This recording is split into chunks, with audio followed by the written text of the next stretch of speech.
Proclamación del Santo Evangelio según San Marcos.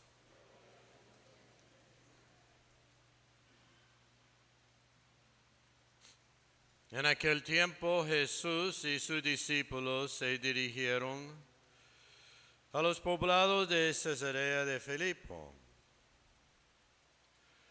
Por el camino le hizo esta pregunta: ¿quién dice la gente que soy yo? Ellos le contestaron: algunos dicen que eres Juan el Bautista, otros que Elías y otros que alguno de los profetas. Y entonces él les preguntó: ¿y ustedes? ¿Quién dicen que soy yo? Pedro le respondió: tú eres el Mesías. Y él les ordenó que no se lo dijeran a nadie. Luego se puso a explicarles que era necesario que el Hijo del Hombre padeciera mucho, que fuera rechazado por los ancianos, los sumos sacerdotes y los escribas, que fuera entregado a la muerte y resucitara al tercer día. Todo esto lo dijo con entera claridad. Entonces Pedro se lo llevó aparte y trataba de disuadirlo. Jesús se volvió y mirando a sus discípulos, reprendió a Pedro con estas palabras: apártate de mí, Satanás, porque tú no juzgas según Dios, sino según los hombres. Después llamó a la multitud y a sus discípulos y les dijo: el que quiera venir conmigo, que renuncie a sí mismo, que cargue con su cruz y que me siga. Pues el que quiera salvar su vida, la perderá. Pero el que pierda su vida por mí y por el Evangelio, la salvará. Palabra del Señor. Y por la lectura del Santo Evangelio, sean perdonados nuestros pecados. Queridos hermanos, hoy el Señor nos presenta en su palabra el reto más duro para nuestra fe. Y es que nuestra fe debe crecer sin instalarse en una imagen agradable o conveniente del Señor, el Rey de Reyes, el Señor de Señores, el Señor de los milagros, el que sana. Y nosotros encontramos hoy en el Evangelio, hermanos, en dos momentos muy importantes que están reflejados en la persona de Pedro. Pedro se queda como modelo para todos nosotros los creyentes, ¿verdad? Y el primero es la respuesta a la pregunta que Cristo les hizo a los apóstoles: ¿y ustedes quién dicen que soy yo? Y entonces el primer momento fundamental es la confesión de nuestra fe, nuestra adhesión a Jesús, nuestro seguimiento de Él, pero que aquí, como podemos ver de lo que sigue en el Evangelio, esa adhesión era y es en su aspecto glorioso, pues, en su aspecto de triunfo. Tú eres el Mesías. Pero la idea que Pedro y los demás tenían del Mesías no era la de Jesús. Estamos en Cesarea de Filipo, que podemos decir representa pues el mundo, donde están todos los dioses de los imperios, ¿verdad? Roma, Grecia, y donde están también los dioses, vamos a decir así, o las maneras de pensar, de creer que es el Mesías de los mismos judíos.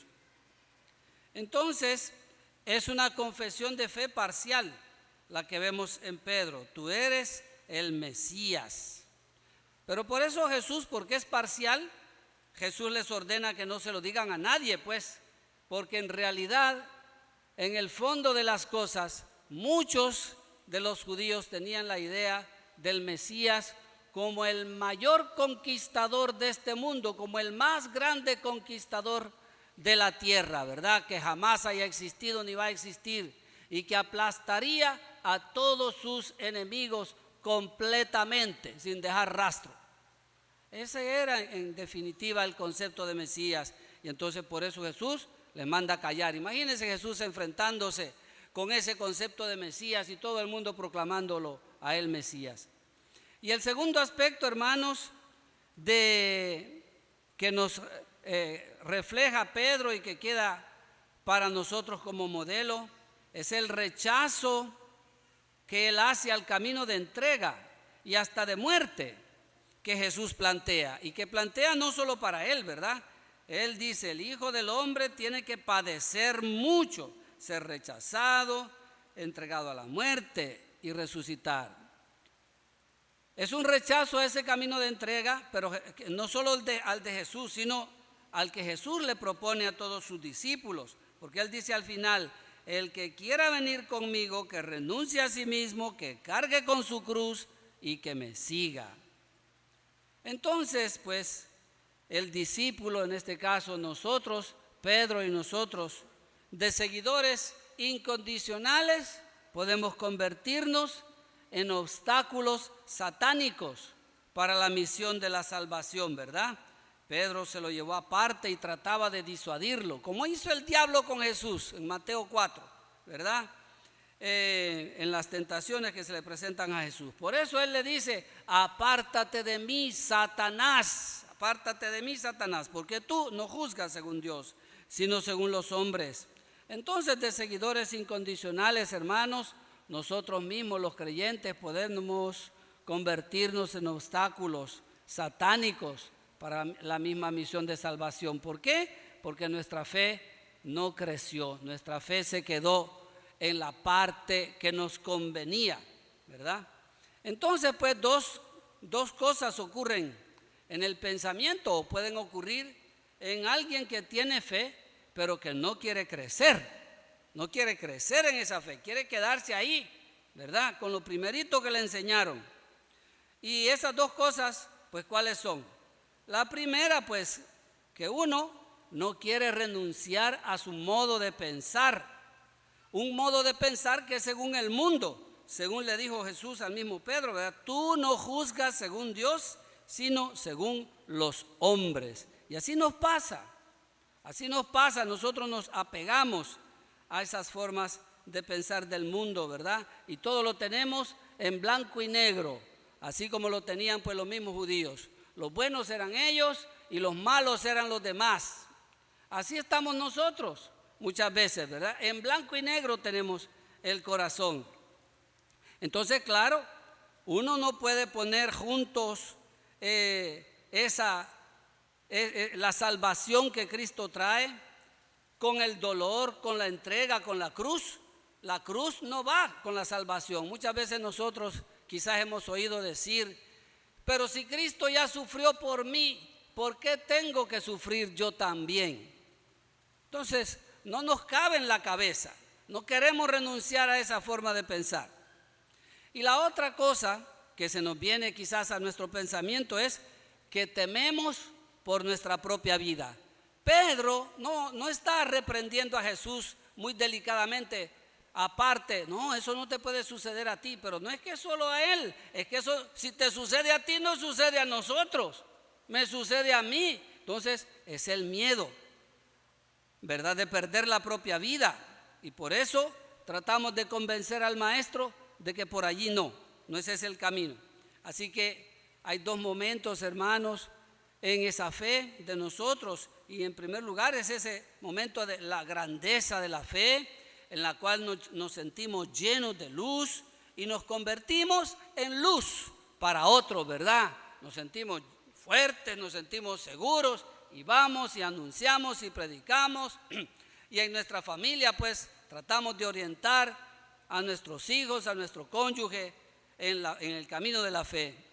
Pero también está la otra dimensión que no tomamos en cuenta y es la miseria y la pobreza que siempre acompaña al cristiano, ¿verdad? Una fe pobre, una fe miserable, con la tentación permanente de acomodar nuestra fe a lo que nos conviene.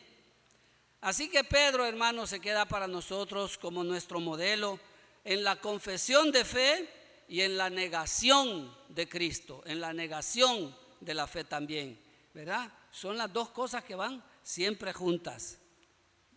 Y así que, hermanos, ese es el ejemplo de una fe que no es suficientemente generosa, que corre el riesgo de morir si no se decide a crecer, ¿verdad? Y es lo que, bueno, ante todo en la primera lectura, hermanos, nosotros encontramos una presentación tremenda de Cristo, tan diferente de nuestros gustos, ¿verdad? Y de las esperanzas humanas, ¿verdad? Una presentación tremenda. Ofrecí la espalda a los que me golpeaban, la mejilla a los que me tiraban de la barba, no aparté de mi rostro insultos y salivazos. Bueno, hermanos, y eso nos asusta, eso no nos gusta. Y entonces, en la carta de Santiago, nosotros estamos puestos ante la disyuntiva, ¿verdad? De crecer en la fe o de morir. La fe o crece o muere automáticamente, hermanos. No hay que irla a matar, se muere. Y aunque estemos llegando a la iglesia, es una fe muerta, completamente muerta, nos dice el mismo Santiago, ¿verdad? Si la fe no se traduce en obras, está completamente muerta. Así y yo me pasé el día rezando. Por ahí gente, mire, que estaba en la guardia del Santísimo y que se perdieron la fe, se fueron para otro lado. ¿Cómo es posible? Dice uno. Es que fue una fe sin obras. Y así nos puede pasar a nosotros, ¿verdad? Como alguien decía, es que los pobres me dan miedo o los pobres huelen mal. Y entonces uno se aleja. No quiere sus compromisos y la fe desde el principio tiene que comprometerse con los que más sufren. Eso es lo primero para que crezca. Cuando estamos en esa dimensión gloriosa de la fe, en esa confesión de fe. Y después también el siguiente paso es ir aceptando en el camino, como dice también el Evangelio, ¿verdad? Por el camino. Ir aceptando por el camino, es decir, con el paso del tiempo de nuestra vida cristiana, ir aceptando esa dimensión de la cruz.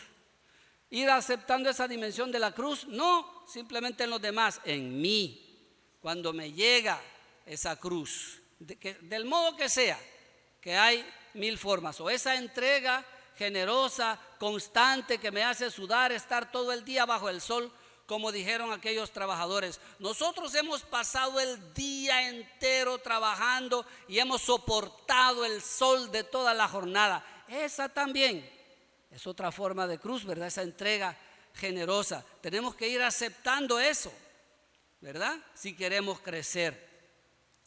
Pues, y al mismo tiempo entonces nuestras obras se van a ir haciendo más sólidas, más verdaderas. El corazón se va a ir llenando de veras, ya no va a estar en blanco y negro, sino que se va a ir llenando de ágape, se va a ir llenando de amor. Y el ágape convierte en colores todo, nos llena de colores, nos pone de colores, ¿verdad, queridos hermanos? Bueno, nos hace capaces pues de amar, nos hace capaces de comprender, nos hace capaces eso, de no juzgar, sino de comprender, de ponerme en los zapatos de los demás. Nos da paciencia, nos da ternura y nos da capacidad de escuchar al otro. Eso es tener ágape, amor en el corazón. Y eso es cuando vamos cada vez creciendo y aceptando la dimensión de la cruz en nuestro corazón. Entonces, hermanos, para terminar, quizás podríamos hacernos unas preguntas, un examen, ¿verdad? ¿Hasta dónde? Por el camino, es decir, el camino de nuestra fe, el camino de nuestra vida, ¿hasta dónde ha crecido nuestra fe? ¿Estamos entrando, hemos ido aceptando esa dimensión de la cruz en nuestra vida o no? ¿O hemos dejado nuestra fe prisionera en nuestras conveniencias, verdad? En nuestras superficialidades, en nuestros egoísmos, en nuestras ideas políticas, que vale más lo que creo yo como político que lo que me diga Jesús en el Evangelio. ¿Hasta dónde hemos crecido? ¿Hasta dónde he dejado que Jesús, ese hombre colmado de sufrimientos, vaya rompiendo esos esquemas puramente humanos? Porque a Pedro le fue pedido creer en la cruz como camino de salvación, pues también a nosotros se nos está pidiendo eso, ¿verdad? Y se nos pide en lo concreto de la vida cotidiana. ¿Qué será lo que nos está pidiendo el Señor ahora a nosotros, a mí, a ti? ¿Qué te estará pidiendo ahora que no quieres aceptar? Y nuestra fe, mi fe, se ha vuelto más concreta, es decir, ¿de veras hago obras? O más bien mi relación con los pobres la hemos convertido en palabras bonitas, ¿verdad? Según lo que dice aquí el mismo Santiago, que te vaya bien, abrígate y come. Hagamos una oración por los que sufren. Y nos hemos quedado ahí. O se ha vuelto realmente concreta. Toco, como dice el Papa, las llagas de Cristo. Voy y me ensucio las manos, toco, ¿verdad? Hermanos, abramos pues nuestro espíritu al infinito amor de Dios. Que el Señor nos conceda la gracia de ir creciendo en la fe, en ese momento de confesión de fe glorioso, que nos alegremos, ¿verdad?, por la presencia del Señor, que hace maravillas, que hace milagros en los pobres, pero que también, hermanos, vayamos aceptando esa otra dimensión de la cruz, aceptando ese hombre de sufrimientos en nuestra propia vida, aceptando que yo estoy o tengo que completar en mi cuerpo lo que falta a la pasión de Cristo, como dice San Pablo. Completo en mi cuerpo lo que falta a la pasión de Cristo. Que vayamos aceptando esta dimensión, de modo que pues nuestra fe se vuelva cada vez más práctica, más de ágape, más concreta, que nos decidamos, ¿verdad?, a arremangarnos y de veras a servir y a tratar de hacer algo por los que sufren, algo por nuestros jóvenes, nuestro país que está necesitando de nosotros los creyentes.